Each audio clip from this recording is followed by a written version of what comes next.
According to Forbes magazine, the recently passed CARES Act includes a tax deduction for charitable donations of up to 100% of a person's adjusted gross income. While few people are likely in the position to do that, we wanted to understand how charities are doing here. UMass Amherst professor of practice Elizabeth Schmidt shared her perspective with us. Well, it's certainly made a lot of people want to be giving more to charity. There's certainly an understanding of how much it's needed right now. And I suspect some people feel somewhat paralyzed, not quite sure what to do. Certainly foundations have gotten in the act. The Community Foundation of Western Massachusetts is raising money and has already given out quite a bit of money. So people are moving fast once they figure out what they can do. It's interesting to hear you say that people want to be giving. We're hearing a lot about it's such a tough time financially for so many people who might not work in those essential, so-called quote-unquote essential businesses, and they might be out of work. So are we seeing a dip in the amount of money that is being donated because of that, or is it too soon to tell? It's very much too soon to tell for that, but most of the giving, it's been becoming more and more rich people giving and fewer middle class people giving.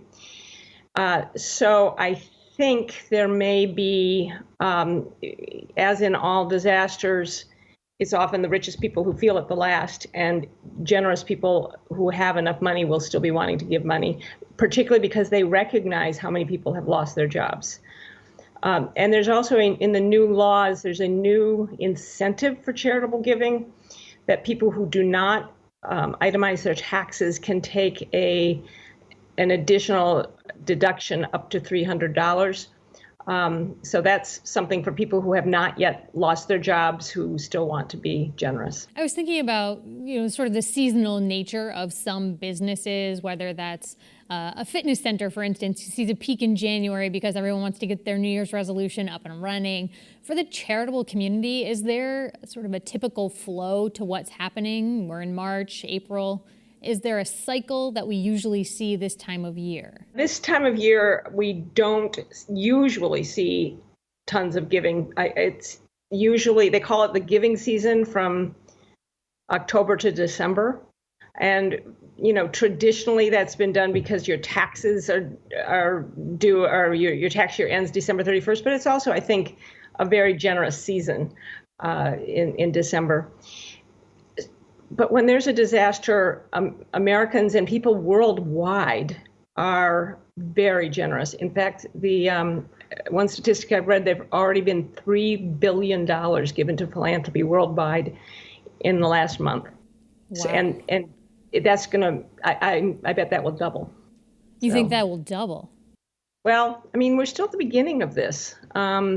So there's still people who haven't figured out what they're doing yet. The concert, there was a concert on last night to raise money. I don't know how much money it raised. So there's still fundraising going on. I don't know if it'll double, but it will grow considerably. The Community Foundation of Western Mass, maybe it was Friday, I don't know when, but recently said they've already raised $2.5 million.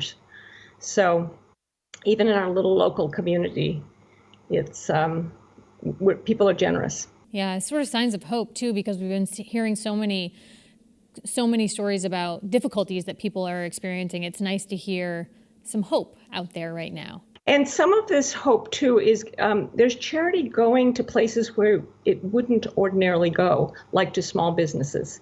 So there's some hope that way too. It's not just the traditional food pantries and places that definitely need charity as well. And frankly, if someone out there is generous and very interested, for instance, in the arts, they should be giving to their arts community because they too are small businesses that have lost all their income. Nobody's spared, unfortunately. Yeah, we certainly have heard news recently, especially Berkshire County is being particularly hard hit right now with a number of museums that are in that region. Many of those museums have had to lay off the vast majority of their employees at this time. And we also connected with the head of the Mass Cultural Council and the council did a survey of individual artists as well as nonprofits. And for those nonprofits, and this was a week ago that I spoke with Anita Walker, it was a $55 million hit for those nonprofits in just the short time. It was a 6-day period that they had conducted the survey for these nonprofits. Are there particular sectors that you're particularly worried about right now, or you think might do particularly well during this time? Every nonprofit, I think right now, I saw a headline, they've turned, their mission now is to keep their doors open.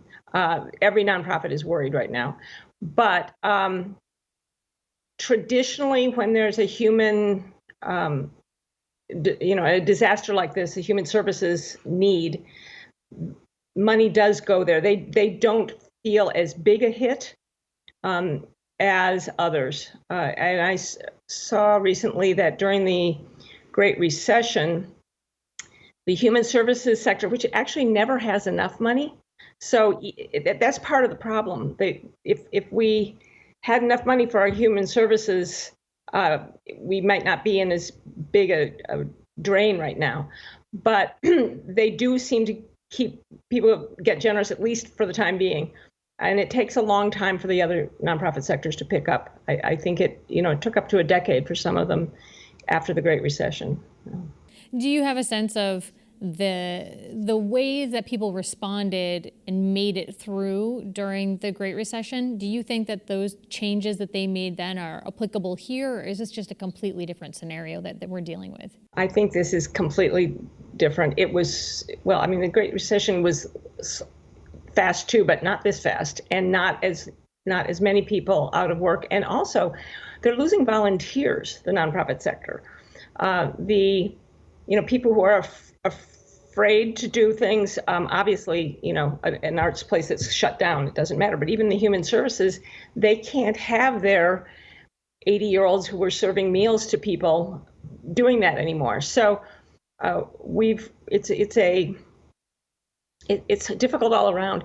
There's a group called Points of Light that is setting up an online volunteer database, and it's not complete yet, but that might be a way if people want to volunteer from home that they could call around and see if there are places that want online volunteers. Are there other resources that you've come across that you think people should be aware of right now? Well, there are several websites that give good information. One of them is the Community Foundation of Western Mass. There's an organization called Candid that has information nationwide.